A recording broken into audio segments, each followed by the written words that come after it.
Hello, wrestling fans. We're back with another edition of the Highspots.com shoot interview series. Today we have the pleasure of interviewing one of the most innovative tag teams in the history of the sport, the Midnight Express. How you guys doing today? Doing good. How you doing? Good. Now we're at the Mulberry Rec Center in Lenore, North Carolina. I believe this will be the first time you guys have teamed up in North Carolina in about 16 years. That's about right. About right? As a matter of fact, 16 or 17 maybe. Wow. Well, Dennis, we had actually done an interview with Bobby a couple of years ago, and so we know a lot of his background in terms of before he joined the Midnight Express. So I'm going to start off with asking you, before you met up with Bobby, tell us how you got started in the wrestling business. I got started in Charlotte, North Carolina, actually in the 70s is what it was. And old Gene Anderson had a wrestling school right outside of Charlotte. Forget the name of the little Gastonia or something like that, I believe, if I'm not mistaken. And I got started through the Anderson brothers. They had a little school set up where they like to stretch you and beat you up and all that stuff. So if you survived through that, some of us got to go on to the big shows. And who were some of the other guys that you were training with at the time? Don Cornoodle was there at the time. He was real good. He was a good amateur wrestler. He made it through. His brother, I can't think of his name. It slips. Rocky. Right. Yep, He was there. A little bit later after me, though, his brother was. But me and Don was at the same time. And Bobby, you got in the business a little bit later, and I know for everybody who watched the interview with you that you've probably covered a lot of this topic. But if you wouldn't mind, for those of you who haven't, how did you get started? Well, I started off in Alabama for Nick Goulas, putting up the wrestling ring when I was about 13, 14 years old. They wrestled out in Huntsville every Friday night, and every Friday morning I was there to put the ring up. Then it started and get in there and practice, kill each other.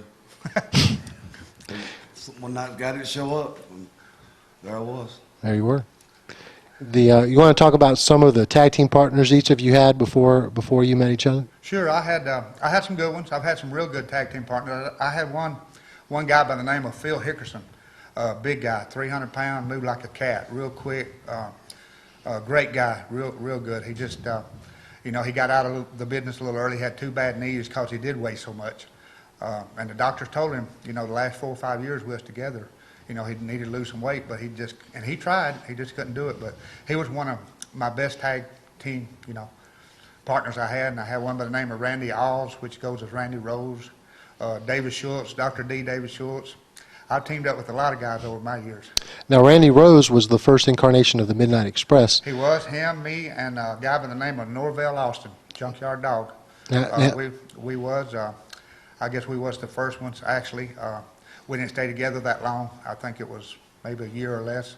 Norvell was the first Junkyard Dog, actually. He was the original Junkyard Dog, he sure was, and somebody else got that name from him, but he was from downtown Memphis, Tennessee, down at the bad part of town off of Beale Street.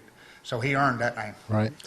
How did the actual name, the Midnight Express, come about? We was talking about that other day. We can't really put a correct answer on that. I know who gave us the name. Bill Dundee gave us the name. I just can't understand. I can't remember where he actually did get that name, Midnight Express, but I know at the time we were wearing a lot of black in the ring and stuff like that. But he's the one that gave us the name, Bill Dundee. Okay. And the first time the two of you guys actually met each other, do you remember that, Bobby? Mm-hmm. Oh, shoot. Oh, you're going back. We met each other, worked for Nick Goulas. Okay. Wrestled each other, teamed with each other, but we didn't mostly wrestled each other, I guess. Yeah. Bobby was a baby face. I was always the heel. Bobby had a manager type guy, Tojo Yamamoto. Yeah. Took good care of Bobby and vice versa. They were real good together. I really enjoyed working with both of them at the time. We had loser leave town matches. I was leaving the territory, and so we had loser leave town matches against Bobby and Tojo, and actually did pretty well on the way out. We did so well on the way out, I wanted to stay, but it was too late. I got beat. But it was one of those deals.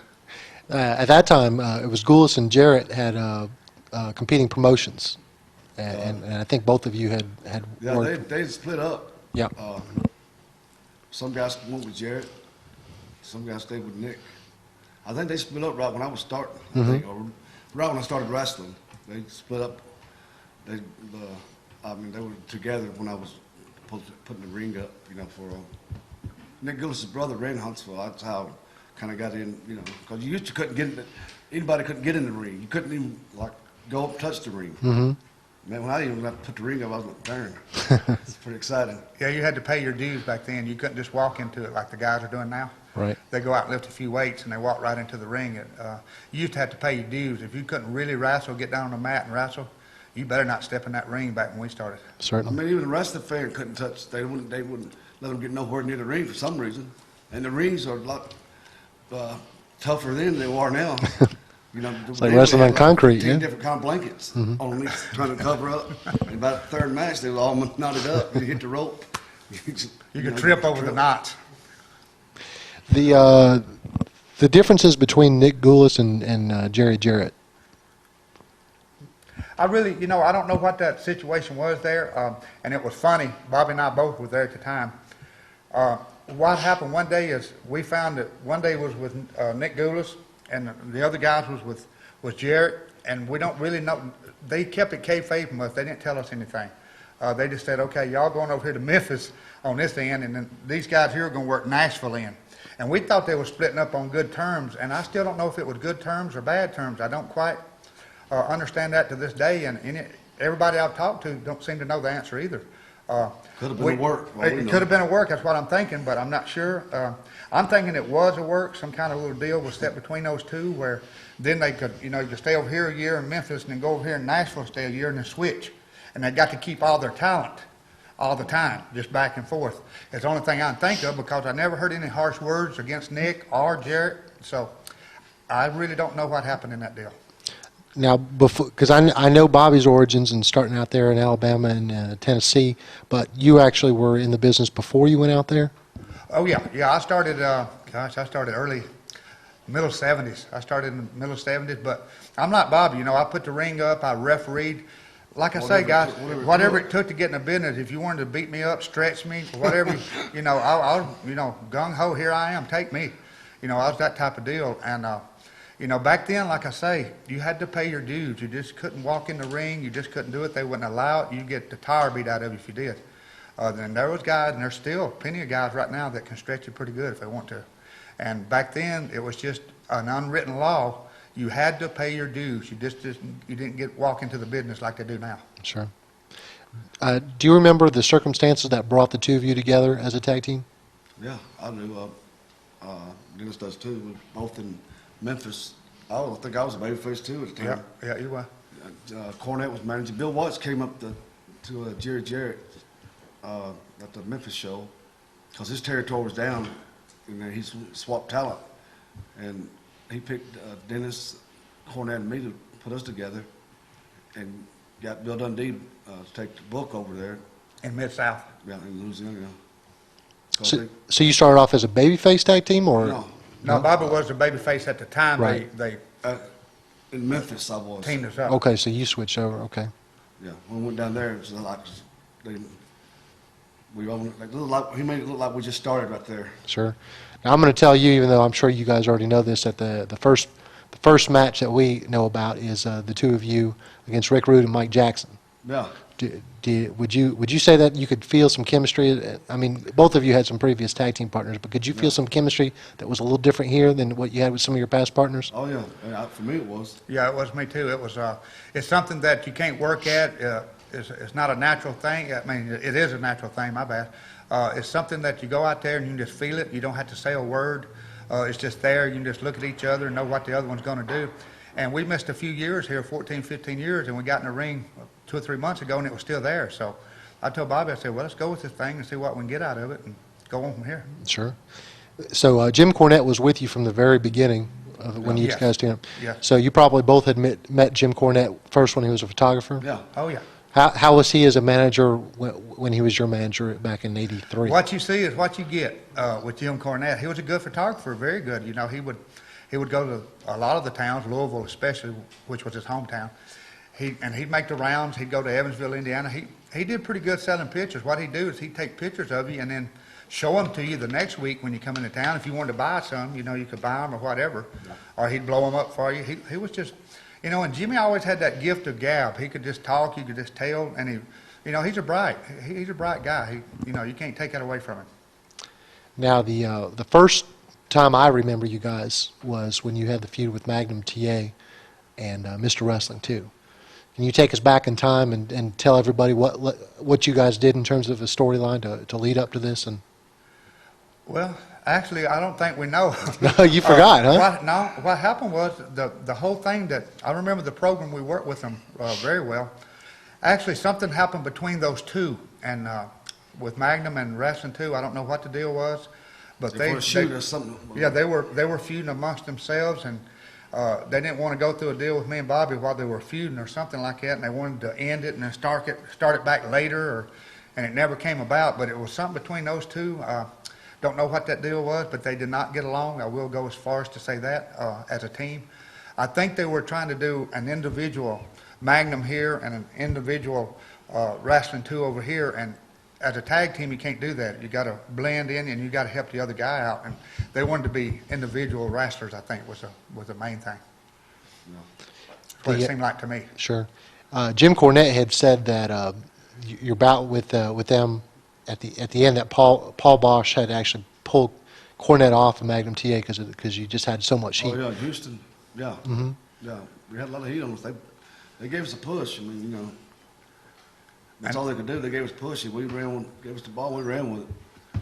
Ran like hell. To the ring and from the ring, from the marks.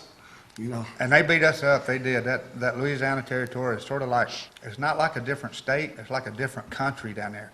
I mean, those people, they beat us up. They put Ray Hernandez, Big Ray Hernandez, with us as a special bodyguard. And that was really, actually, only thing that saved us a few times. We was getting cut. We was getting, they beat us up. We'd turn around and look sometime. They'd have Jim Cornette down in the floor beating the crap out of him. And, it's just every night. You can understand when you do some hot finish in the ring and people get up around the ring where you can't get out, but we would look from our dressing room. We couldn't get to the ring to start the match. That's how much heat we had on us. They just hated us, man. And they beat us up for about a year. They really did, but that was one of the better years of my life. I loved it. Had you ever seen a crowd that hot before? Because I know that's the hottest territory I've ever been in, Mid-South for Bill Watts. Those fans were right. They were country folks, and they'd come in there, man. You could tell most of them half drunk or whatever. Those people down there, like I say, they're different. They're from like another country or something. Mm-hmm. You ever been down there? Just passing through. Oh, Yeah, I'm telling you.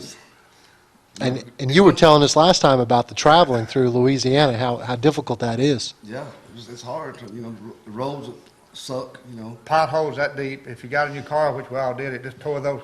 They wouldn't even last a year on those roads. We was beating them up. They was beating us up. But we was making top dollars. We was making very good money. And boy, those trips though, they were long. And those fans, they just didn't beat us up. We beat some of them up too. But it was touch and go there for about a year. We didn't know. It was really bad actually.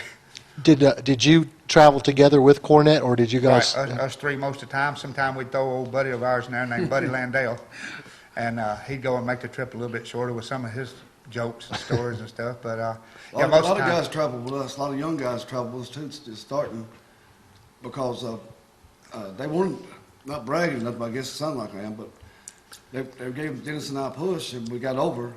And the teams we worked with, Oh, yeah. like rock and roll especially, the guys wanted to be on the card, even like just starting out. They wanted to, they wanted to ride with us first of all, and then it was up, they knew they was gonna get a good payoff because Right. that's part of the guarantee things, because so it was kind of up if Dennis and I and whoever babyface team we were working with, if we didn't draw people and draw the good houses, the guys on the bottom were going to suffer too, because they would kind of depend on us to Sure. make a living too, Did you make all those guys drive you around Louisiana? No, we Who drove got them. stuck doing all the driving out We there? drove them. Oh yeah. Yeah. Whose car had all the miles on it? we took weeks about. I'd drive a week, Bobby drive a week, Cornette would drive a week, and that worked out pretty good. And you probably go through the cars pretty quickly out Oh, in yeah. Louisiana. That was actually that territory is also where, and we'll talk more about them obviously throughout this interview. But this is the first time that you guys got paired off with the Rock and Roll Express. Right. Rock and Roll Express, and still today, they're a great team. They're just great. We had the chemistry with those guys that just unbelievable. We'd either go into a territory early, and we'd get the belts and, enter the Rock and Roll Express, or vice versa. Sometimes they'd go early, like 2 or 3 months ahead of us. We followed each other around for like years, just, sort of hanging on each other's coattails, whatever, and made a lot of money doing it, and it's been a great time, and we're still doing it today. I hope it keeps on going. Oh, yeah. Can you tell us some of your early memories of Paul Bosch? Paul Bosch, I can't tell you too many about him. Actually, I didn't get to know him that well. I think I met him a few times, but he was sort of, a little bit actually standoffish to me for some reason. I don't know. Bobby might know him better than me. Yeah, well, man, I talked to him a lot, but he never was one to just hang around. He always come over and said hello, very polite. He probably got heat with Watts and the other promoters because he was known for a good payoff guy. Uh-huh. Oh, yeah.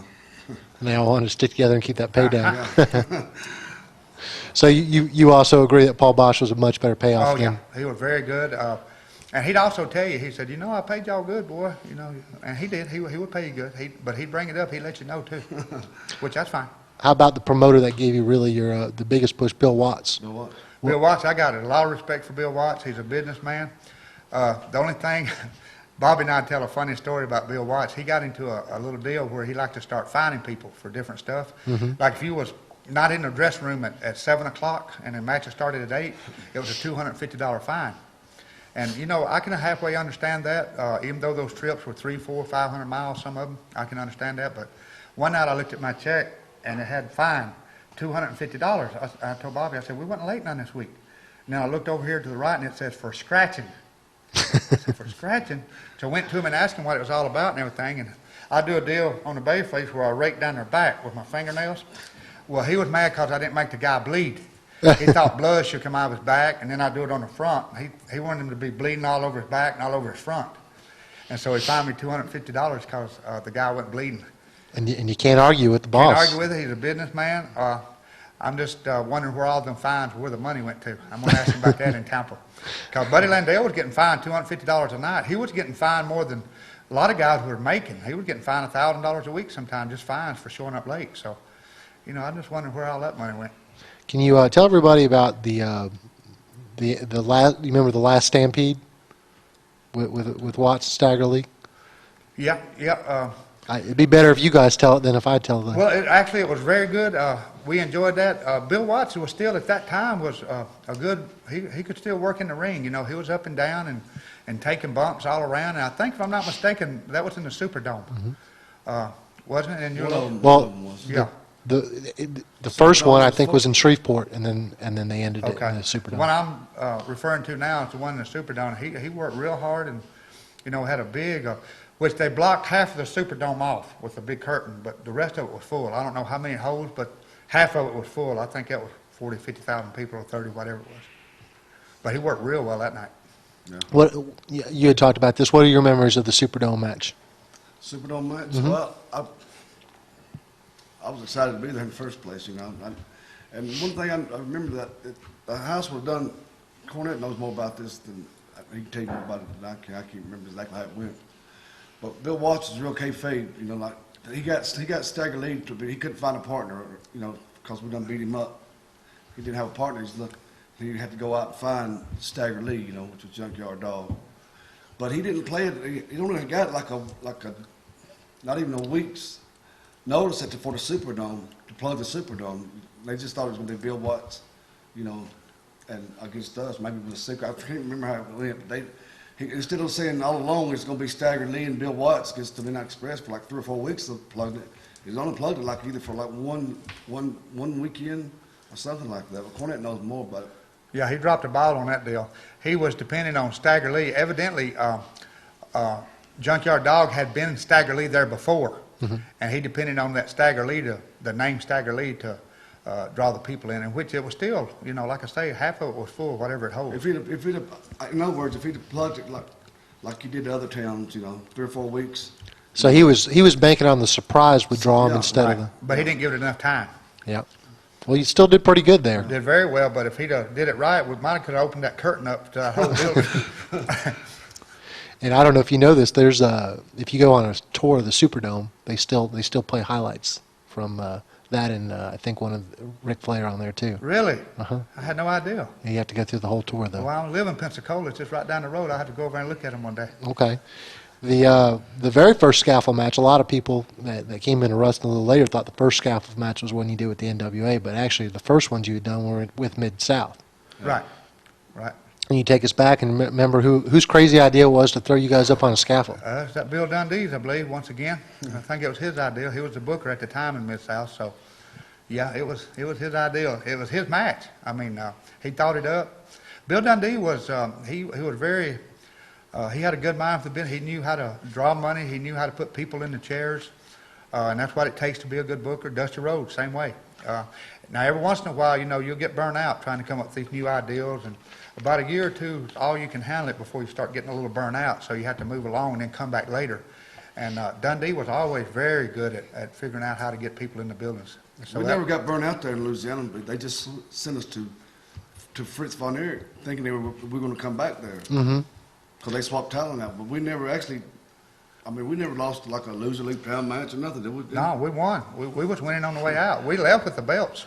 Now, you were telling us last time when you went to Fritz that you did your time because that's what you were told, but you really wanted to get back right we away. never noticed the first night in. Walked through the door and We finish up. we're finishing. So I kind of, but I'd packed Cornette and my stuff up and moved all our stuff to Nashville in my house. Mm-hmm. And then Bill called me, or Watts told him, hey, them guys up, because we were going to Crockett's for the NWA. Right. And they said, we need to go back, fulfill your agreement there. We didn't have no agreement. They did, Did you let Jim make most of those decisions on where you're going to go? And No, not really. We're three individuals. What we do is most of the time we sit down and talk about it, and since there was three of us, then it was 2 against 1 on everything. So were you number one? Were you the out? Not really. No? We actually agreed on just about everything. Oh, really? We sure did. We didn't have any. Even when I left these guys, when I did, and there was nothing against Bobby or Jimmy or nobody. It was just something that I needed to do at that time. But what I'm saying is, we always got along. There was no arguing. We didn't have to argue. We could talk anything out. And when you're making a lot of money, it's a lot easier to talk things out when you're making good money. Mm-hmm. Because we have a limited amount of time, I'm not going to spend too much time on world class. But can you just? I'm just going to throw the name the Von Erichs out there because there's so much talked about and written about them. But what were your impressions and memories of the Von Erichs while you were working there? The Von Erichs had some problems evidently that we didn't know about, or some of us did know about. But I liked the old boys. They were good guys and everything. They were. I guess I'd have to say my favorite one was Kerry. Kerry and I worked a lot after I had quit WCW. I was going in for shots here and there, and they would bring Kerry in to work with me. And I got to know Kerry pretty well, and he was a good guy and everything. They were a little mixed up on certain things. I don't, and it's as nice as I can say it. I hate to talk about anybody that's passed away, but they were good guys. They were real stiff in the ring, boy. They'd beat you up. And first night in the territory, I told Bobby, I said, well, we're just gonna beat them back up. So they lay them in, we lay them in, and there's a lot of bloody noses, broke noses, whatever, but that's just the way they work. So we can adapt. We can have a little halo around our head, and, with the wings, or we can carry a pitchfork and grow a long tail. It don't matter. We can go either way. And I think World Class might have been, was that the first place you guys worked against the Fantastics, or did you actually work against them in Mid-South? For Watts. You worked for, okay, you did work them. Because Rick and Robert, I think were obligated to go back to Jarrett for a few months after we done working a little bit of a program, so they brought them in. They brought 2 or 3 teams in. They were feeding us teams. We were hot enough, not bragging, but that's just the way it was. Oh, no, you can brag. The numbers speak for They themselves. brought the Bruise Brothers in, which is the Pork Chop Cash and Dream Machine. They brought Norval Lawson, the Cocoa Ware, the Pretty Young Things. They brought everybody in they could bring in. They brought just everybody. They just fed us teams until, like I said, and in the background over here, you got the Rock and Roll Express getting ready, and you got us already hot. We're beating all these teams, and they're standing in the background waiting on their shot. Well, the build up to their shot is when we actually got real hot and started drawing all the money. There's towns down there there's records down there set as far as people-wise that can't be broke. Now, the money, there'll be bigger houses because the tickets have gone up. But as far as people in the buildings, they won't never be broke. there were people hanging out windows. There were bonfires out in the parking lot because they couldn't get in the building. It was just, it was a tough year. It was a great year. Money-wise, it was great. Experience-wise, it was great, but it was a little tough down there. Did you make more money wrestling against the Fantastics or Rock and Roll when you were in Rock and Mid-South? Roll. I mean, I know in NWA that's a no-brainer, but I'm talking specifically Everywhere we went. everywhere. Yeah. The Fantastics, really, they're good athletes, good guys, great guys and everything, but they were just one of those teams, bless their hearts, that fed us. You know, there was a stepping stone for the Midnight Express everywhere they went, and I feel sorry for them, but that's the way it was. Now, why did you not go back from Fritz back to Mid-South? Because you went straight really to the NWA, and I know that offer was already on the table, but was it strictly a money decision? Well, no, what happened was when we went into, we were still working Mid-South when we went into Texas. We were still working for Bill Watts. Like on the weekend, we still had agreements with him to work Oklahoma City, Tulsa. So we were actually working Dallas and Mid-South at the same time. But when we went into Dallas and gave her notice that day, it was, they made us go in there and complete. I think we was there like 3 or 4 months, and we just really didn't like. I didn't care for it. I didn't like it either. I don't like it now. Because our heart was already set on going to bigger. We already had bigger offers. I mean, we missed out on a few dollars just by going there, but trying to be nice about it. Yeah, it cost us a lot of money just to fulfill our obligations in Dallas. It cost us a lot of money because Ric Flair, not only just being the world champion, you know, he was going around. He was in different towns every night, flying around, and he was also like a talent agent. I mean, he would report back to Jimmy Crockett and, man, we need to get that Midnight Express and that Rock and Roll Express in here because I saw him do this. So he was like a talent guy too. So he was feeding them guys up there all this gaga about us. So we actually, I figured we probably cost ourselves $20,000 or $30,000 just staying over there 3 or 4 months. Oh, wow. Easy. Just fulfilling our obligations in Dallas. Sure. Maybe that's why I don't like Dallas today. Were there any real differences between the crowds in the Mid-South area and then the crowds over in Texas? Oh, yeah. There's no other crowds like Mid-South. They're just, those people down there, they'll just get right with you. I mean, they'll get up in your face. And like I say, we fought back a lot of times, back from the ring to the dressing room. It was knockdown, drag-outs, and we would try to always keep Jimmy in the middle, but sometimes I'd turn around and look, and poor old Jimmy wouldn't be there. And they done grabbed him, and I'd look around, and I'd be down, or Bob would be down, and we'd have to rush back. Because if the fans ever get you down, you're through. No security neither, you know. No security. They would sometimes were there, but, you know. But They turn on us, too. The cops would turn on us out there supposed to help us. They're spraying us with mace because they don't like us. You know, I told Bobby and Jimmy, I said, if they ever get us all down, we're through. Yeah. So one of us had to stay on our feet if we could. It was like riding a bull. You got to stay on your feet because if they get you down, you're through, man. Did you have any out-of-the-ring confrontations with fans, like outside the arenas when you're traveling around? no. You got. I'm leading you into a story I know you're going to give me. Tell them, dude. We were leaving the town one night, and Bobby was driving, and it was Louisiana. I want to say Houma or Baton Rouge or something like that. And we was doing a hot finish, and they wanted to get us out of the building where the people wouldn't get to us. So they put us on next to last instead of last, like with booked. So they thought we could do the match, get in a car and drive off and beat the people out. Well, that didn't happen.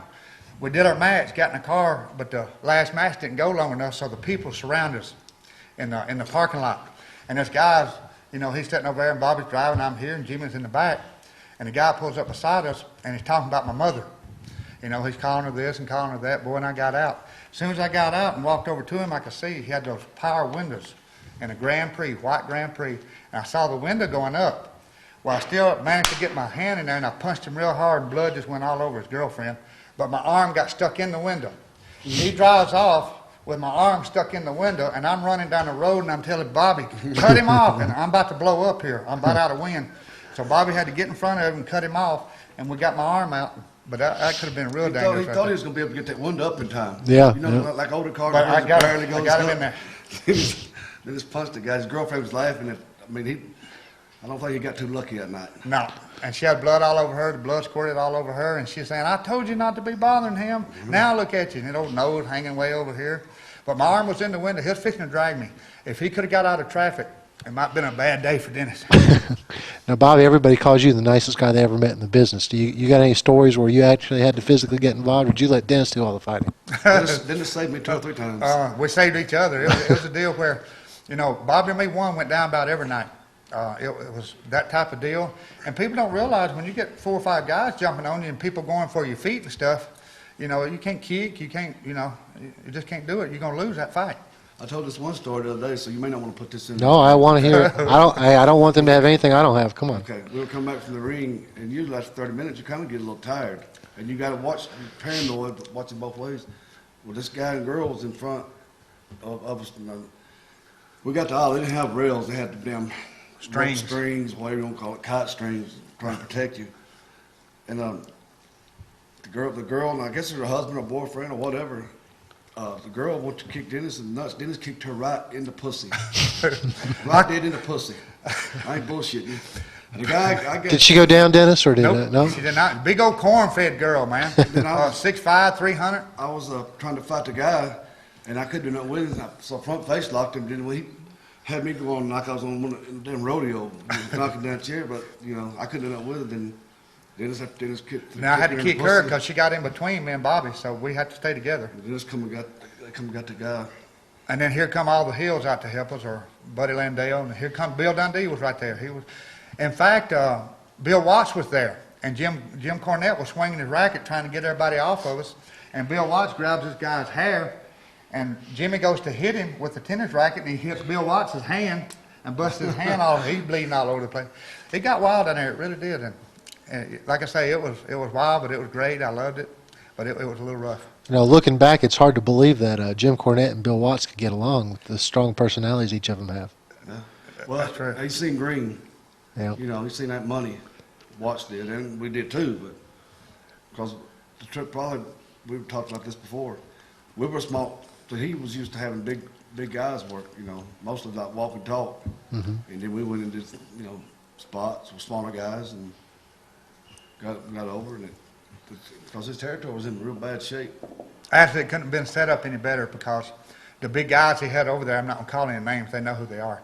But, you know, they were big and, you know, muscle heads and everything, and they didn't take any bumps, they didn't go down, they didn't do any high spots.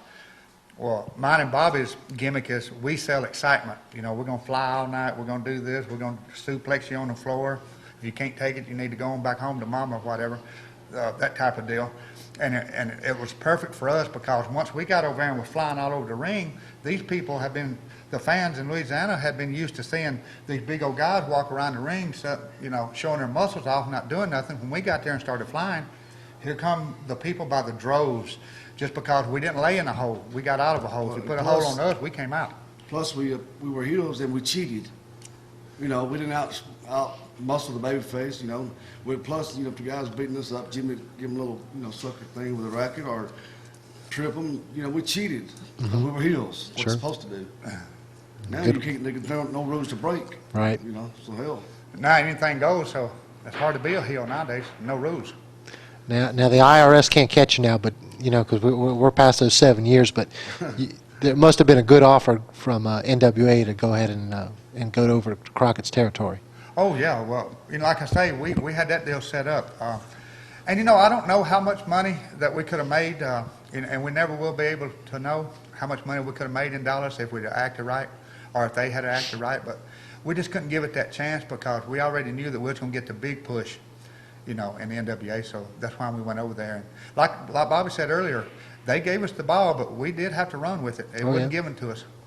But you were promised before you even went over there that the money differences was going to be substantially greater. We were never promised Never. a figure. No, No, no okay. figures ever came out. No, but we knew what we could do. You know, and hell, given the chance, they definitely wanted us. There were some figures thrown around by certain guys that we could make if this happened and if that happened, and we thought we could make this and that happen, and we went over there and we did, and sure enough, the money was right there. Really. And why was that ceiling higher in the Crockett territory than it was in Mid-South? Well, because he had the bigger towns. You know, all of his towns were big. You know, you're talking about Charlotte, Greensboro, all of Virginia, Richmond, Roanoke, Atlanta. You know, he had all the big towns. Philadelphia, Baltimore. We went all over the world with him. I mean, we was in every major town in the United States with him. So You had the major TV on the TBS, you know. it went to all 50 states. How could you go wrong? Sure. You know, you're going to get the exposure. If you stay there a year and say you don't make it, well, you got a year's worth of exposure. You can go anywhere you want to after that because everybody knows you. And we was on it 4 or 5 years. Great. Bobby, you remember the first little angle you did going into Crockett? First little angle I did? Remember the first thing you did when you started with Crockett? First angle, first TV. I know the first TV. we Tell me bought about your first shit TV. From Dallas, from this lady making the wardrobes. Fell off on the way to the ring. Spent money on, that's one angle, but it was real on us. Or, we wanted to look right, for the first TV. I'm not kidding you, the stuff fell off of us on the way to the We spent like $2,000 for these outfits for our first day on TBS and want to look real good and everything. On the way to the ring, they're falling apart. I mean, they're just sleeves are hanging, and I'm like, what? Well, Highspots wasn't in business then, so someone Hey, else we know was. who the woman was. It's Miss Gomez, Marie Gomez, fucking cunt. Oh man. And I told her, Dennis too, called boy. her. She wouldn't answer the phone to nobody. And Dennis called her. It's funny, we laugh about this. Everybody I tell laughs about it. Dennis called her finally. Marie Gomez, I know you can hear me, you fucking cunt. But what happened was she took our money, and then she wasn't going to provide us anything. And so Jim Cornette She got on the was phone. kayfabing us. She Yeah, wasn't- and she wouldn't answer the phone and explain to us. So Jim Cornette said, we're fixing to hit her with a lawsuit.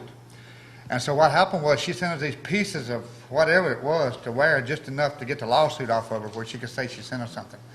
But going back to the question you asked was, we was there just getting wins for like 3 or 4 months before there was any kind of angle or anything shot. We just got win after win. Yeah. And see, people don't realize, but we did 3 one-hour tapes in Atlanta, and then we went to a house show that night. We wrestled 4 times on Saturday in Atlanta. So at the end of Saturday, you didn't have any trouble going to sleep that night. Yeah. Couldn't, and the words out of Dusty's mouth were, the Midnight Express are not to be beat for so long, He wanted to keep you. Like they had a couple of agents, whatever, wanted to beat us, or to go even Broadway. Mm-hmm. Sorry. No. So he wanted to keep you strong, but what were you told in the beginning, like who you'd be working against? Did they tell you rock and roll was going to be Oh, the... no, we knew exactly what the deal was. We got there before the rock and roll, and we were setting up for them and everything. And like I say, we used to follow each other. And our deal's always been built around the rock and roll. That's where the one we made we made money with other people, don't get me wrong. And we wrestled a lot of different teams, but the long-term program was always, we worked with them for a year sometime at a time, for a year. So that was the long-term deal there. And how do you keep yourself really interested in it? Because I know working against the same guys and maybe, not at all being on TV, you could do a lot of the same stuff, and the timing just gets too easy. Different match every night. Every different night? spots, different moves, different wrestling, different everything. And a lot of these buildings we went into, guys, it was, Dusty Rhodes come out one night after a match, he said, it's just, and it was in Greensboro, North Carolina. I'll never forget it. It was definite. I was hollering at Bobby across the ring, and he couldn't hear me. And we were like 10 feet from each other. It was just deafening. The people were just, they were pulling their own hair out. It was one of them type of deals that Made you work hard, too. it made you work hard, and it was, guys, it was fun. I loved it. It was fun, and we were taking bumps and suplexes on the concrete. And I know it sounds crazy, but we loved it, and I still do today.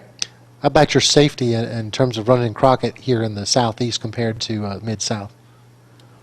Did you encounter a lot of the same issues that you had in Mid-South with your safety? Security? Mm-hmm. A lot better with Crockett. But that's when I think they finally started putting up rails or something there, Right. I guess. Right, and then you got cops that were smart enough where they wouldn't turn on you. They wouldn't turn on you like they did down in Mid-South. We had police that actually turned on us and sprayed us with mace down there. And these cops here were a little bit up. Doug Dillinger he was on the police force, and he was the head of security. And he went with us to all the towns. He brought like police officers that were off, and they got paid good money too. Mm-hmm.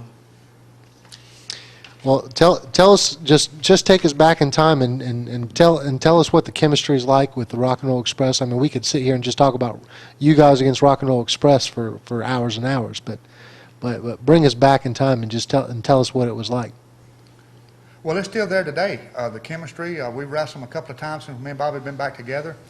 It has not changed. The chemistry is still there. We look at it. We don't have to say a word. We just look. We know what we're going to do. It's one of those things, guys, that you can't practice. It's a natural thing. You just can't mess with it. It's there. I don't know if chemistry like that will ever be found again in this business. And you can ask anybody in the business. It's just one of those things. I don't know how it happened. I'm grateful it did. it's one of those things that it just happened, and I'm grateful, and I love it.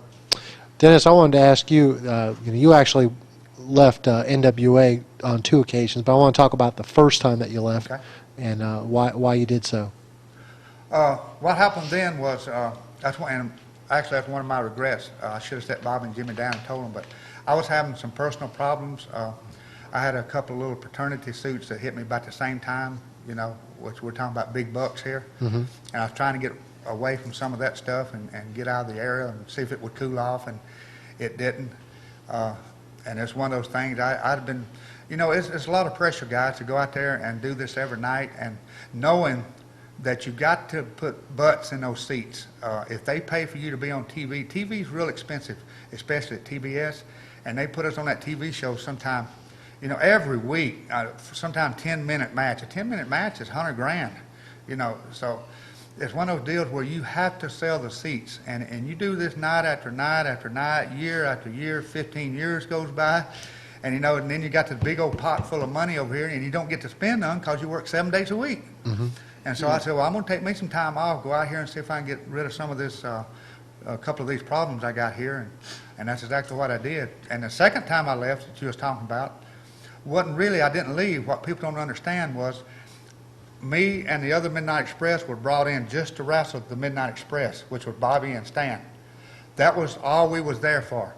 We was paid a X amount of dollars to come in and do that program. Well, Dennis, will you come in and do this? Will you come? Yeah, I'll do it for this X amount of money. Okay. So we'll go in and do it. After that program's over with Bobby and them, we're through. I fulfilled my thing there. So I did not leave the second time. I finished the program with Bobby and them, and that's all we had in store. That's all we were asked to do. I'm going to come back to that second Okay. run that you had there in a while, but Bobby had mentioned to us that was it almost a year before when he left the first time? You didn't hear from him for almost a year, A right? couple of years, wasn't it? Yeah, it was longer than that. Matter of fact, if I remember correctly, when we talked a couple of years ago, at that point you still didn't know why he left, or No, maybe you were just people trying to thought- protect his privacy. No, they didn't know. They didn't actually know. They sure did not know. People thought I did, but They did not know. Jimmy didn't know. Bobby didn't know. Nobody knew but me. Nobody knew what I was going through with these little paternity suits.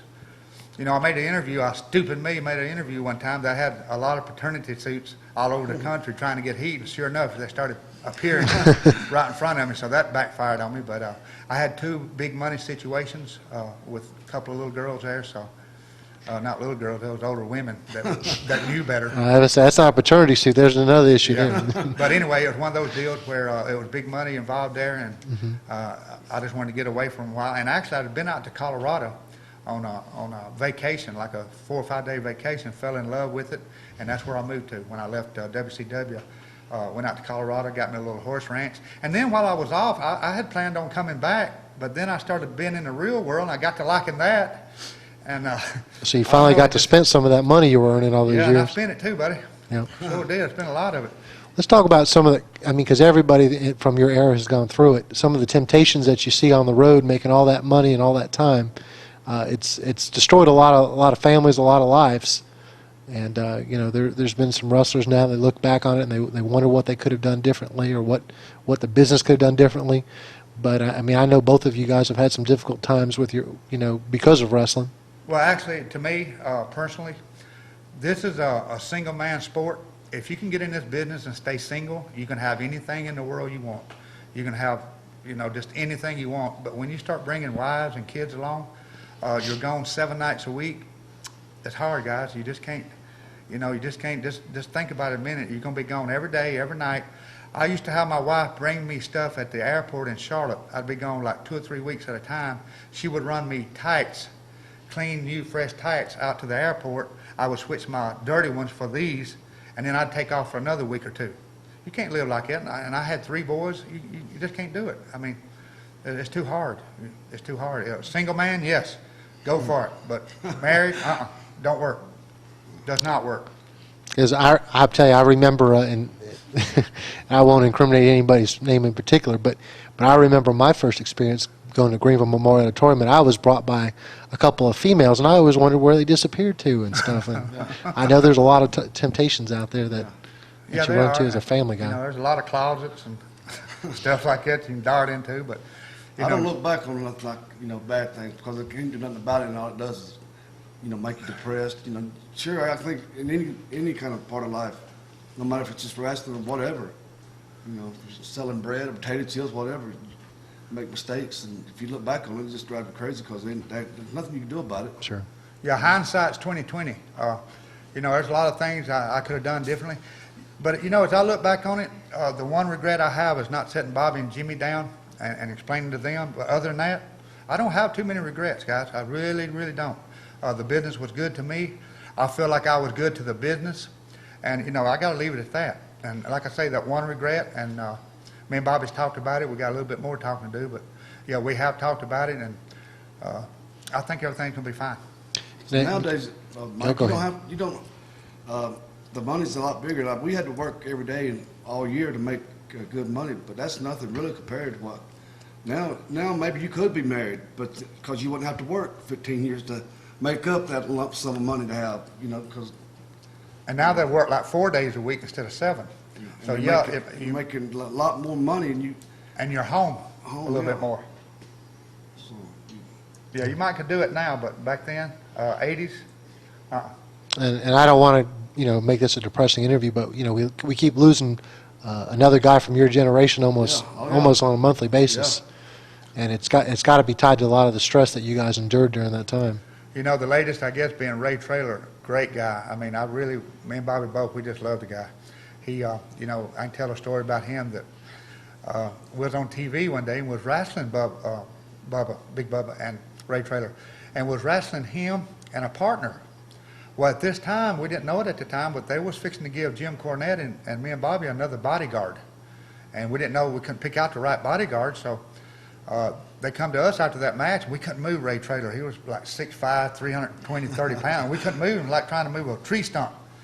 And so they said, who could be our bodyguard? And I said, well, how about that guy we couldn't get down a while ago? He'd make a good one. And so we went from wrestling him on Atlanta TV that night in Baltimore or Philly or wherever it was. He was our bodyguard. And great guy. I think he was like 19 or 20 years old.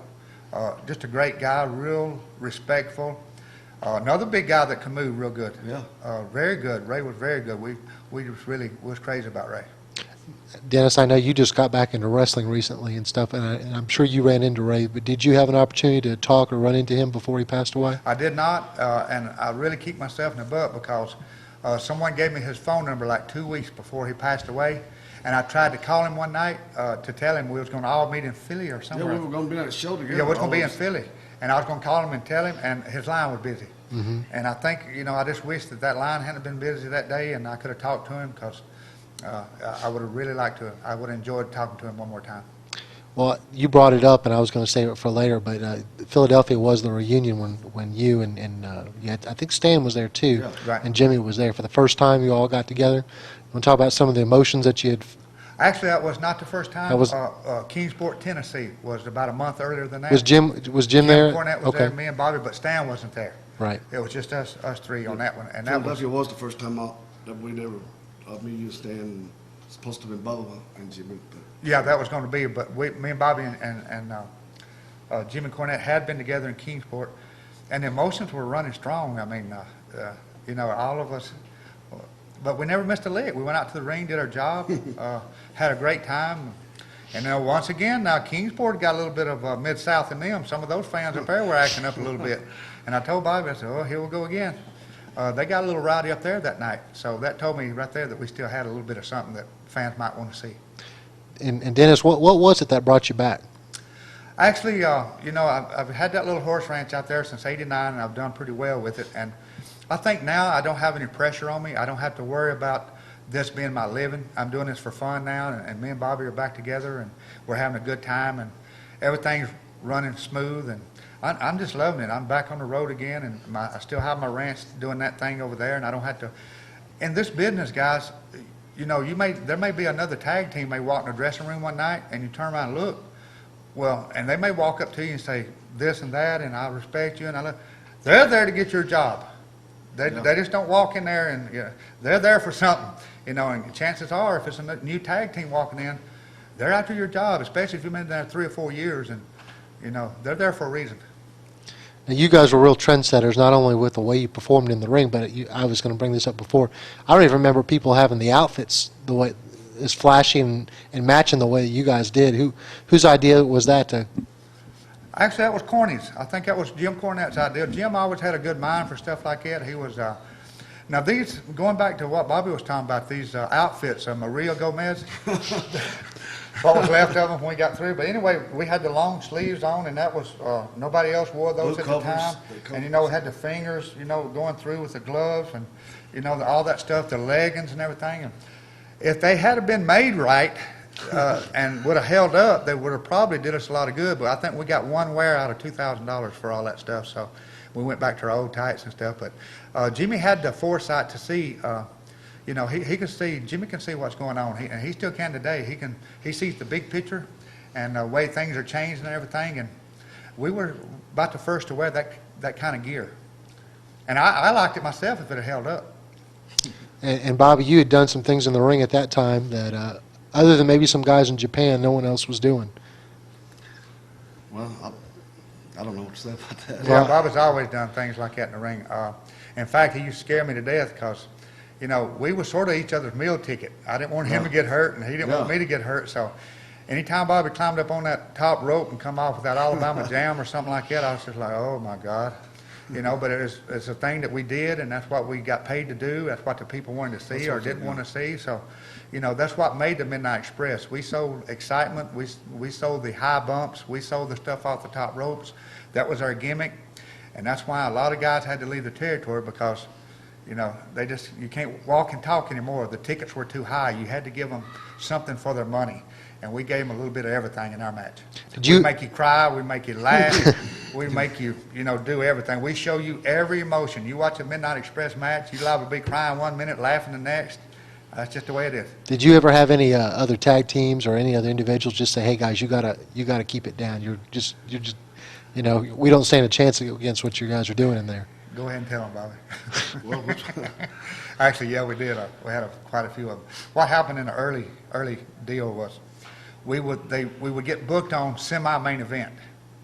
And I'm not going to call the names of the guys on the main event, but, you know, after our match, they would just say, ain't no way we can follow that. They would go to the promoter and they'd say, we can't follow the Midnight Express.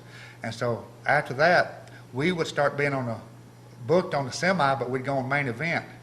Well, then that made me mad because I feel like if these guys up here can't follow us, okay, and you're going to put us up here, then you got to give us this money in this money bracket right here. So I wanted main event money. If these guys can't follow us, I want their money. Yeah. And that's the way I got a lot of heat on me through the years, is standing up to these promoters and telling them, if these guys up here cannot follow this match down here, and you put them down here, you put us up there, we want this money. And there's a big pay difference from here to here. Big, I'm talking thousands of dollars. Okay, if you can't follow us and you put us up here, give us this money. They wasn't. They were still giving these guys down here the money and putting us up here just simply because these guys couldn't follow us. But also some of that, you know, in their defense, is that they never really had a tag team that could support the main event the way that you guys were doing it at that time. It was always the singles champion. That's true there. And see, our point was to the promoter, go ahead and book us on last, make us main event. There's no way 2 men in a single match can follow 4 guys. It just ain't going to happen. 2 guys can't follow 4, and especially with Jim Cornette. So now you're looking at 5 guys. You're looking at this single match trying to follow us. You can't do it. We do too much stuff. Mm-hmm. But we want the main event money if you put us up here. Sure. And I got a lot of heat for saying that. We all did. And I'm sorry. It's said, and I ain't going to change it, and I don't regret it. I wouldn't change nothing.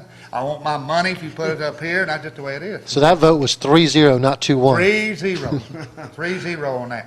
And it happened, too. Okay. We got that switched.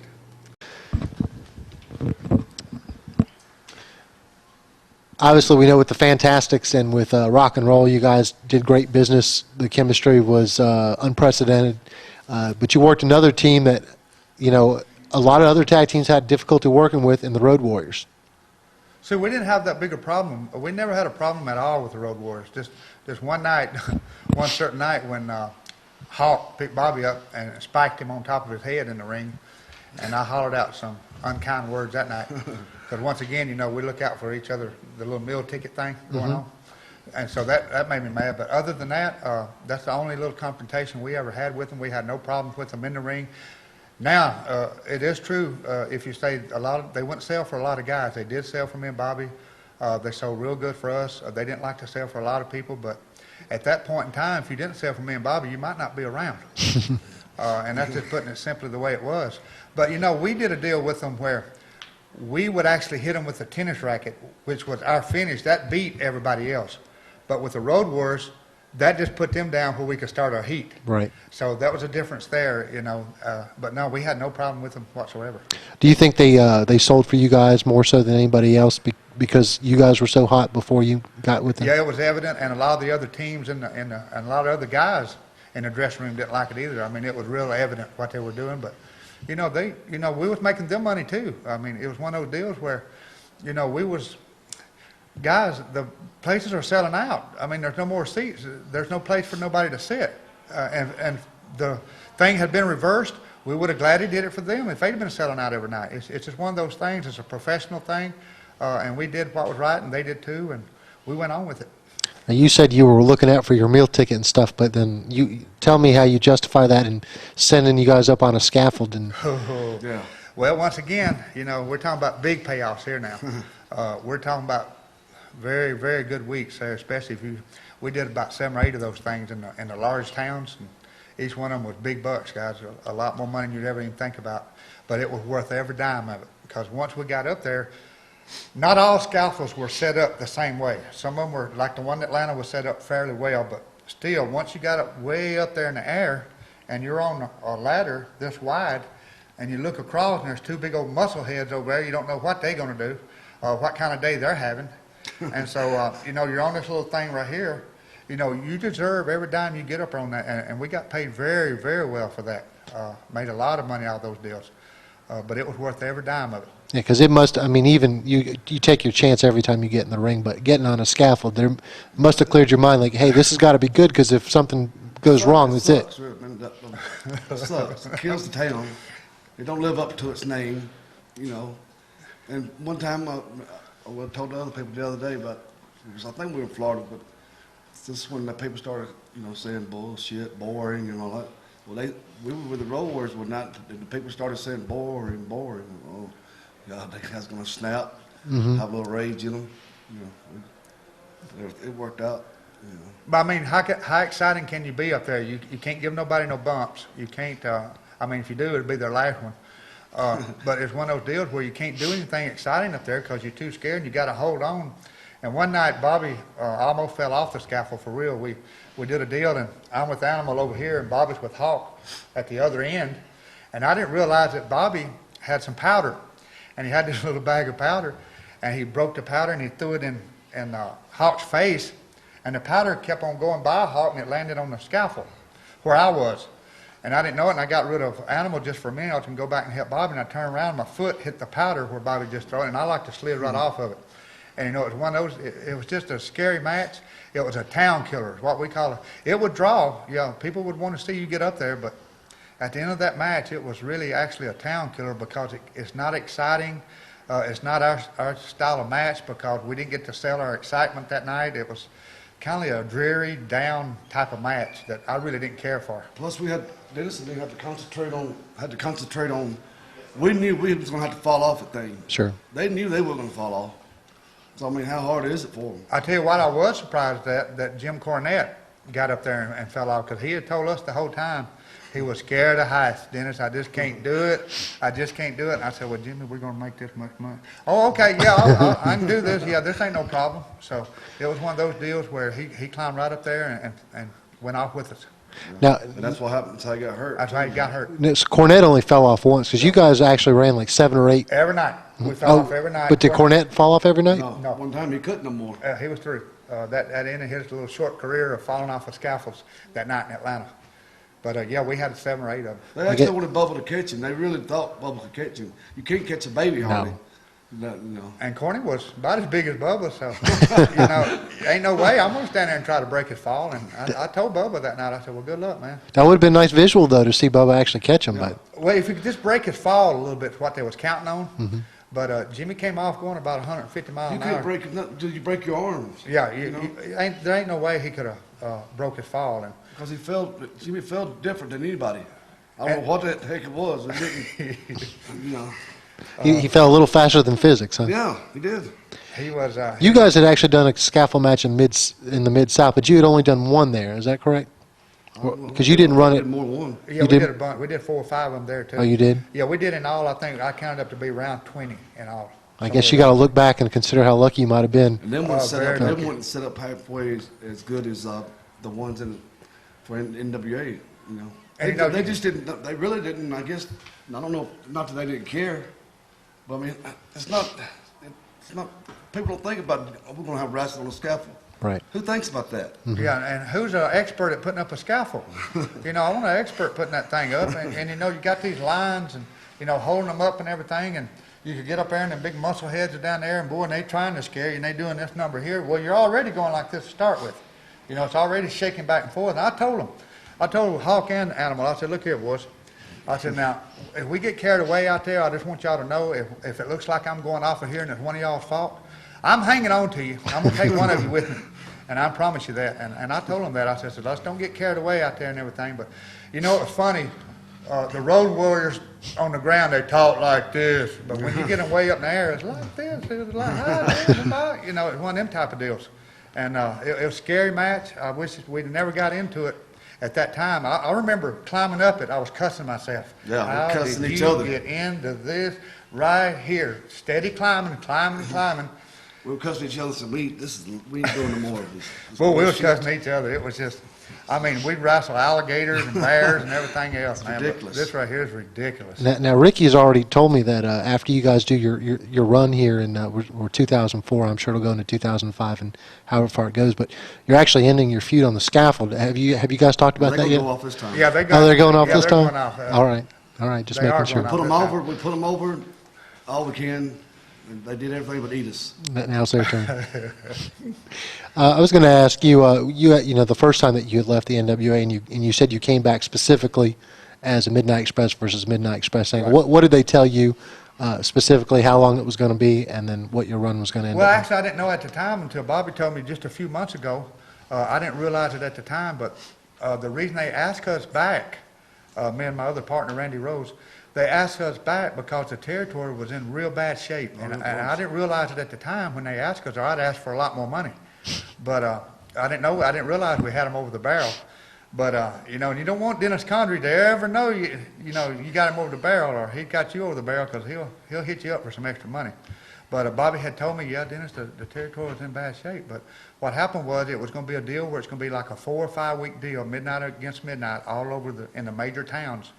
And they made it clear, you know, they wanted to keep Bobby, Jimmy, and Stan at that time. It seemed like they had changed bookers or something. Dusty was gone, and they brought in somebody else. Or Yeah, there was a carousel around that time. Yeah. Every few months. yeah, and you didn't ever know, you know, what might happen at any given time there. And so I made the deal with them. I didn't want to stay there. I didn't want to stay there at all. Now, you know, it was a deal where I went back and did this, but it was understood that it was going to be a 4 to 5 week program, midnight against midnight only, you know. And after that, you know, that's it. I said, well, that's fine. That'll work for me. And they told me how much money we'd make, and I said, okay. So I agreed on that price, and that was it. So there was a rumor I had read that you were actually kind of like almost blackballed from Crockett for a while because you'd left without any notice. Is that completely false? Was the first time I ain't heard nothing about it Okay. myself. I ain't heard nothing about it. But Jim Crockett would tell, or Dusty Rhodes would tell you even better. He's the one that booked it, or was there to He book asked it. me, Dusty Rhodes asked me what I thought about it. Because we wasn't doing good at all. So he asked me about what do you think about Dennis and Randy and Paul E. And at that point, you still had not talked to Dennis. No, no. And at that time, Dusty's office was in Dallas, Texas. You know, and that wasn't too far a trip for me from Colorado down to Dallas. So I shot down there and sat down with him one day, and we, you know, he hoed around there a little bit. They wanted to talk about everything but money. So once I brought up money, we started getting down to business, and we worked it out and everything. And it was understood. And I don't know what people are saying, and really don't care about, you know, being blackballed or whatever, or left again. But the deal was we had a 4 to 5 week program with the other midnight, and that's the only reason I came in. That's the only thing I knew. And you had built up to a loser-leave town match, which Right. led to the second time that you had left Right. Crockett. You want to tell us the specifics of why you left the second time? Well, that was a deal where I just really didn't want to do that match. I was having, like I said, I still hadn't worked out all my problems out in Colorado, from leaving WCW. I still was working through that. And I thought they might have hit me up a little bit too early because I hadn't been gone that long at all when they asked me to come back against Midnight. I hadn't been gone long enough to really work out my problems at that time. I was still working on that. And they shot me into these loser league towns and all this stuff. And the loser league town match hadn't been, we didn't talk about that when we first agreed on the Midnight against Midnight. Nobody said anything about loser league town being in that program. And that kind of shot me there because we talked about everything but that. I talked with Dusty Rhodes a half a day in Dallas. And he never once said, at the end, we'll have a loser league town. He didn't mention that. And so that's why I didn't do it. So the first time you had been told about that is when they went on TV and they said this is going to be a loser league town? And so we didn't know. I didn't know personally. And my partner, Randy, didn't know. And Paulie Dangersley, he might have knew something, but he didn't say nothing about it. Because he was, kind of wishy-washy a little bit himself. So, but going into it, I guess everybody kind of expected that you were still going to fulfill, the match obligation, and that you were going to go there and I guess, obviously lose. I would have if it had been brought up about a loser leave town. If Dusty had set me down and said, Dennis, we're going to do this the first 4 weeks, and the last week we're going to have a loser leave town, and we want y'all to lose, and that'll be. If he'd have said that up front, then I'm asking for more money. Right. Then everything could have been worked out. So there was never a point where you negotiated a price for that match? Nobody never said nothing about a loser leave town to match to me. So you I knew. just kind of trying to do anything. They didn't even know it. Yeah, exactly. Because we were doing pretty bad business, and they were just looking for anything. And then we brought Midnight against Midnight. We were selling out here we go again. These guys are hanging from the rafters once again. And I think right at the end it was like, well, let's just go ahead and throw this loser leave town in there. No, you should have explained this to me and you should have talked this over with me before we went into this contractual deal here. You didn't say nothing about no loser leave town, and I'm not doing it. Simple. Yeah, I'm hard to do business with. If I'm right, I'm real hard to do business with. I sure am. Okay. And I know when you left and you were replaced by Stan Lane, I mean, you still were very successful as a Midnight Express, but do you want to talk about some of the differences between working with Dennis and working with Stan? Because you still had very good chemistry with Stan. Yeah, it was totally two different. Stan brought a little more like a flamboyant, whatever thing to the team. It was different, but I missed Dennis when he left. I wasn't mad at Dennis at all. Hell, I just missed him, and I think we're the we're the team. Right. And nothing against Stan. No. Because I may be completely Right. No. I may be completely wrong, but you didn't travel with Stan all the time, did you? We didn't travel like Dennis and me did. Me and Bobby was together all the time. I mean, and that's how we got to where, our chemistry was We so shared good. rooms together. And we shared, rides, back and forth, traveling and airplanes and everything else. And it was just one of those deals where, and we really, at one point there, we was at I feel like I was closer to Bobby than I am my own. I got two brothers, and I'm just as close with Bobby as I am them. Sure. Right now, today. I want to talk about, we're 2004 now, so I don't know when people are going to be watching this interview. Maybe someone's going to buy this interview 10 years down the road. Big fans of yours. But, you've been out of the business a while, and Dennis, Bobby stayed in the business working indies now. But what ultimately brought you back, or I guess who said, hey, you know what, this would be a good idea? Well, actually, I hadn't been out of the business. When I started my horse ranch in Colorado, I also started a wrestling school. I had my own wrestling school out in Denver. I had my gym and my weights. I had the whole gym set up, and I had the ring where I was training these guys. I did that for like 7 years. So I really wasn't out of the business. I was just off the road. I went traveling every night. Right. I had a deal with this girl where I was trying to work it out with, trying to make this thing work. It didn't work out after all, but still, I was still in the business. I was training my own guys, and I was sending them to other territories, to work after I got through with them. So I was still, bumping and training and bumping, and, so I really hadn't been out of the business. I just been off the road. But you didn't have any communication with Bobby at that point? No, sure did not. But any regrets about that? Yeah, that's my only regret. I wish, like I said earlier, I wish I'd have set Bobby and Jimmy down and explained to them. I think Bobby's got a rough idea of what might have happened, but I still got to, I want to set him and Jimmy down. I want to say this one time because it's kind of emotional type of deal, and I want to say it one time to both of them, and at the same time, and get it over with, and get everything straightened out. And they've already. I mean, these guys were great. We were, we did very well together, and they're my best friends in the world, and I think the world of them, both of them. And talk about the very first time in Kingsport. You were saying that was the first time that you had seen Bobby in years. Yeah, that was really emotional, and and across the ring, those guys were even emotional. There was, I ain't gonna lie to you, I got a little teary eyed and everything, and the fact of the matter is, I don't feel like we was ever apart because we just understood each other so well. Just because we wasn't talking, Yeah. it doesn't mean that we was, And there was no hard feelings. A lot of people, I don't know what they're saying, and once again, I really don't care what they're saying, but there was no hard feelings with me and Bobby and Jimmy. If anybody says it was, they're mistaken as far as my part. But, I don't know. They can make up all the Yeah, they can make up anything. things. If it tells a better story, they make up stuff, Right. So I don't worry about that stuff that's out of my reach. I don't worry about it. I just want to, talk generally about some of. You've had so many, but would you say that you had a particular match that you're most fond of, that you remember above all else?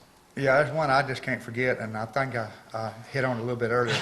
It was in Greensboro, North Carolina one night, guys. It was just, and once again, there were so many, the fire marshal closed them down, wouldn't let them sell no more tickets. And the people are out in the parking lot, they're mad because they can't get in, and it's just one of those nights where everything was just sort of, the match was just, you could not hear, I would holler, referee, as hard as I could holler, referee, and couldn't have been over 5-10 feet from me. He could not hear, but we couldn't. Dusty Rhodes came out after the match and said, he had toilet paper in his ears, big old pieces of toilet paper. He said, God, I couldn't hear, and they were in the dressing room, and the people were stomping. You know how those bleachers sound when people start, it was deafening. I'll never forget that match. And I want to say that was early '86. I'm pretty sure that's about when that was. Bobby, is that the same match for you, or do you got a different one in mind? There was a bunch of them. I couldn't really come out with just one. There was a bunch of them. Who is your favorite promoter to work for? I like Jim Crockett. Somebody makes that kind of money. You gotta sort of go with him. He made us a lot of money, so he's my favorite. And who was the best booker that you've ever? I gotta say Dusty. Dusty he was real innovative. Dusty Rhodes is a smart man. He knows how to set things up. He don't rush into an angle. He'll sit back and let it simmer back here on the back burner back here until it's right. And he won't just rush and put people together when, the timing's not right. But he'll let it simmer back there, and then he'll turn up the heat a little bit every once in a while, and he'll turn it up. And boy, when we clashed, the first time we met the Rock and Roll in Charlotte, we sold it out with Ric Flair and Dusty Rhodes with him on the card. And it was no angle, it was no nothing. It was simply Midnight Express versus Rock and Roll Express. No angle, just a wrestling match. And it sold out. We sold it out 3 weeks in a row in Charlotte, North Carolina. If you were still following wrestling, you probably saw what happened to Bobby, I guess, even after you started going on your singles and you had the Blue Bloods and all the, they had a different idea for Bobby every week. What were you thinking as you saw some of that? Well, I know what Bobby's thinking. Like I know, we know each other pretty well. Bobby wants that paycheck, and him or I, either one, to do whatever it takes to get that paycheck because it's a very nice paycheck. You make me a Blue Blood. You can make me whatever you want to make me. It don't matter, just as long as that money keeps on coming there, that check. It's a very handsome check, and you'll do about whatever they ask you to do. Mm-hmm. Now that you've had your run, this is 15 years now since you've really gone with the rock and roll, and I have no doubt that every promoter is going to call you up saying, I want the match in my town. So we're booked up the rest of the year. Oh, yeah. Every weekend, and we're on our way now into 2005. We done got bookings all up in there, and it's a deal where they can call if they want to, but they're gonna have to come off that back pocket, and they know that. And I don't know if it's going to scare them a little bit, but if they want us, they got to pay. Mm-hmm. What have you? Because you've done a couple. Is this the second time you've wrestled rock and roll? Yeah, second. Well, we were supposed to wrestle them in Indianapolis. Yeah, that's right. You know how that. Well, actually, you know what? I want to ask you about Indianapolis because I know you took a lot of criticism for what happened there, but hearing the way you. Yeah, you took a lot of criticism, what happened? Well, that you kind of just stormed out.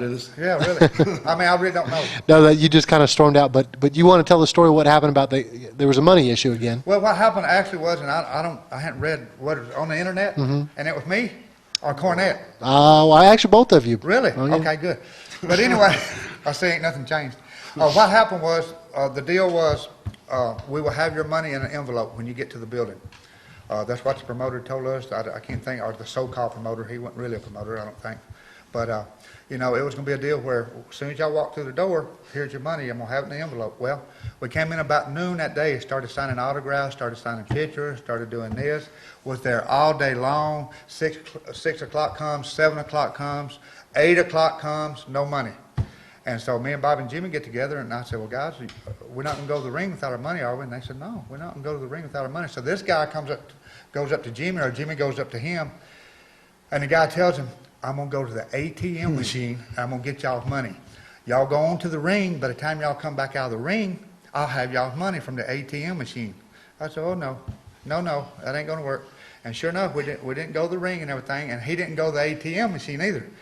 So it's time to go to the ring, no money, so we packed up our stuff. Jimmy and him had a few words. We agreed to take a check finally. We agreed to take a check, and then the checks came over. When they sent the checks over, they were all 3 different amounts. We got the same deal. We're looking at 3 different amounts on these checks, and he's telling us, now these checks might not be good Monday. Y'all hold them for a while and cash them a little bit later when I get in touch with you. One of them deals. I said, no, man, that ain't going to work. So Jimmy and him get into it. He's down on the floor crying. Not Jimmy, the other guy. He's down on the floor crying. The mother and daddy tries to come to his rescue. They try to give us some checks. It was just a few name calling. Yeah, a few name calling, but I didn't realize I had done something. All I did was grab my stuff and leave. But that's okay if I did. That's fine. Well, you may run into a few more of those things now. Things have changed a little bit since. No, things have changed because we don't leave our house now till we get half our money up front. We won't walk out of our door. We'll stay at home. If you don't want to send us half our money, and then when you see us coming through the door. If we don't know you, if we don't know who you we don't know you. But, you know, if you see us coming through the door, I need you to break your neck getting us over to get us the rest of our money because we want all of our money before we go in the ring. Because you know for sure, again, I know it's something like bragging, that you're going to get your money's worth Right. out of us, you know. And they're going to make a lot of money selling pictures off of us. So, you know, it's one of them deals where I don't see how you can lose.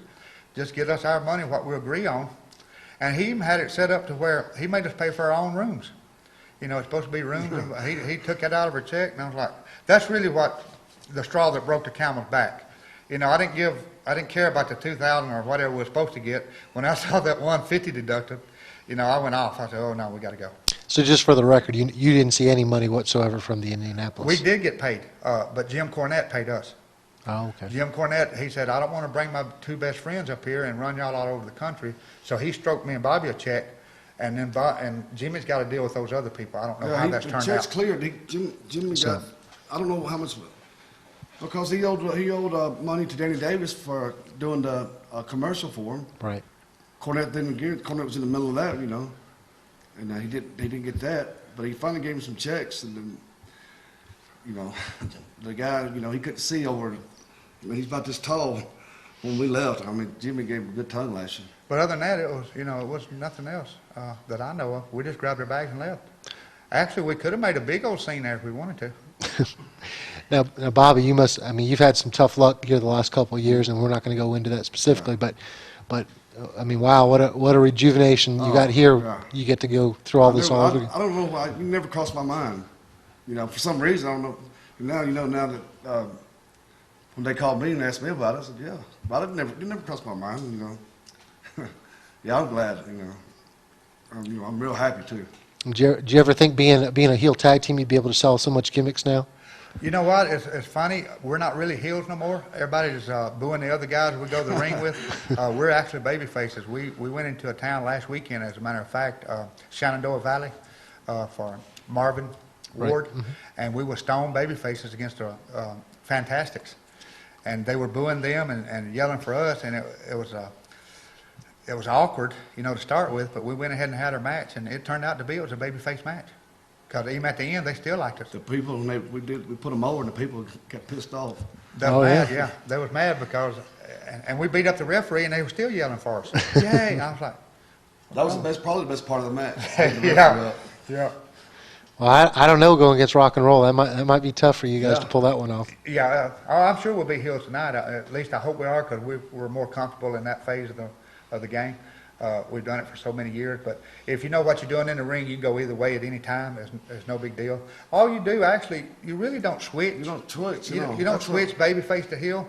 You do your own match and the people have come here to see us do certain things that we do all the time, and that's what they want to see. And they don't care if we're good or bad, but they want to see those moves that we do. And I'm sure you're meeting a lot of people that you probably saw 15, 20 years ago, and they're telling you stories. Actually, I am, and some of those people ain't changed a bit. They're still just raw bone, just wrestling fans, and I love them.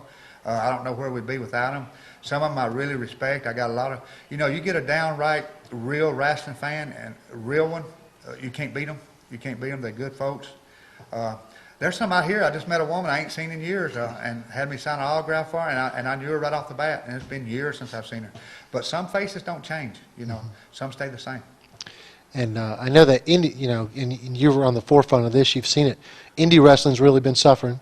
There's no lie about it. Wrestling in general has been suffering, and it seems like the only thing that's really given it a shot in the arm, at least here in the Southeast, are running some of these Legends shows and Legends conventions and stuff.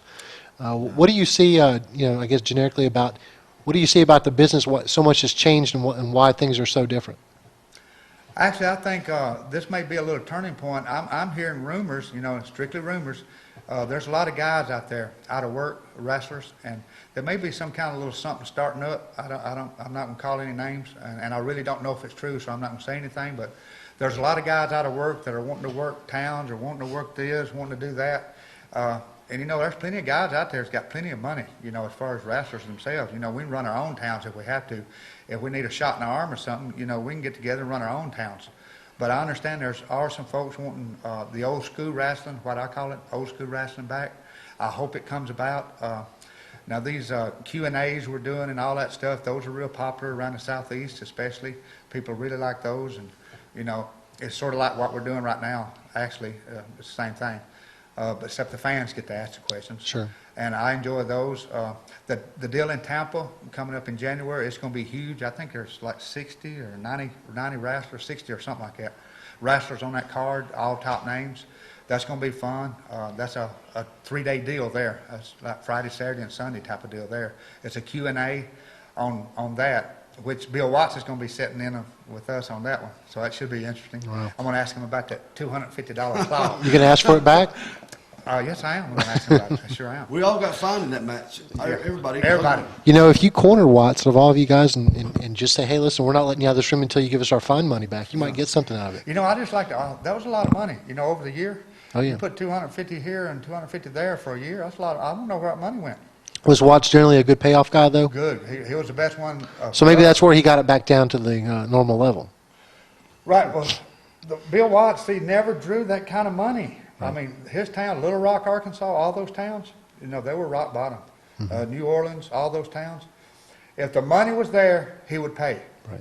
And if the money's not there in the building, if we don't put the people in the chairs, then we don't expect to get paid them big bucks.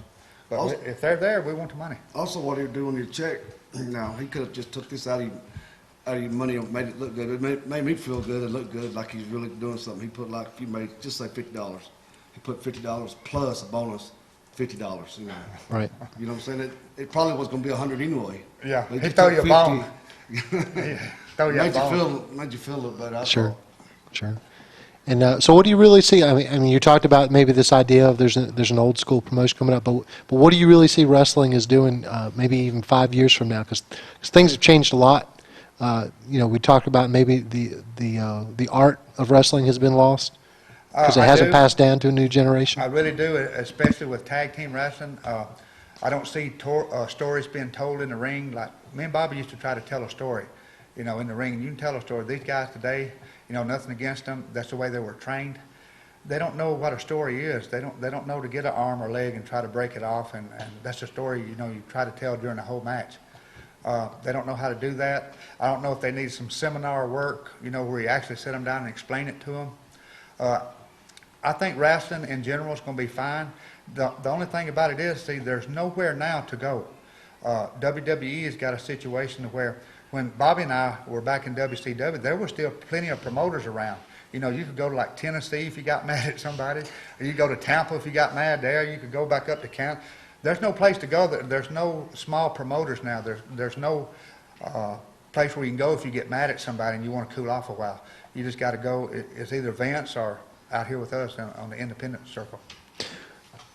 Dennis, you've been out of it, traveling for a while. Who are you looking forward to seeing? I mean, you said you have all your dates lined up here. You probably know some guys you're going to run into in the short term. Well, of course, Bobby and Jimmy, but I really enjoyed last week seeing Animal. Rick Steiner. I always liked Rick Steiner. I'm a big Steiner Brothers fan. I like them, and I like the Road Warriors. I'm sorry we lost Hawk, in that deal of his, but just all of them. Jim Duggan. Jim Duggan. I mean, it's a brotherhood. It's a deal where, there's a lot of those guys, even on the babyface side of the dressing room, used to come out and help me and Bobby fight our way back to the dressing room. Even the good guys would do that. And if they hadn't, I'm afraid we might not have made it. But, when you get guys that are willing to come out and maybe get a lawsuit trying to protect you, because if they hit somebody, they're going to get a lawsuit. Mm-hmm. And they're going to do that for you. That's special to me, and I appreciate that. And I know who did it.